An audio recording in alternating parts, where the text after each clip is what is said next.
খেলার খবর। টানা ২৮ ম্যাচ অপরাজিত থাকা কলম্বিয়ার তরি ডুবল আলবিসেলেস্তের কাছে। ফাইনালে তাদের একমাত্র গোলে হারিয়ে রেকর্ড ১৬ বারের মতো কোপা আমেরিকার শিরোপা জিতল আর্জেন্টিনা।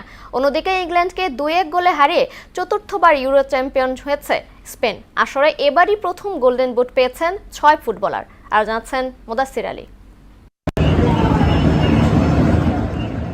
একদিকে আর্জেন্টিনার জন্য ছিল সবচেয়ে বেশিবার কোপা আমেরিকার ট্রফি পাওয়ার রেকর্ড, আরেকদিকে কলম্বিয়ার জন্য ছিল ২৩ বছরের শিরোপা খরা কাটানোর সুযোগ। তাই যুক্তরাষ্ট্রের ফ্লোরিডায় মায়ামি গার্ডেন্সের হার্ড রক স্টেডিয়ামে কোপা আমেরিকার ফাইনাল ম্যাচকে ঘিরে ছিল ফুটবল ভক্তদের বাড়তি উৎসাহ। টিকিট নিয়ে এবং দর্শকদের বিশৃঙ্খলায় খেলা শুরু হয় ১.৫ ঘন্টা দেরি করে। মাঠে খেলা গড়ানোর পর চেষ্টা চলতে থাকে দু দলের। এর মধ্যে চোট পেয়ে মাঠ ছাড়েন লিওনেল মেসি। আক্রমণ পাল্টা আক্রমণ হলেও নির্ধারিত সময় শেষ হয় গোল শূন্য স্কোরে। খেলা গড়ায় অতিরিক্ত সময় পর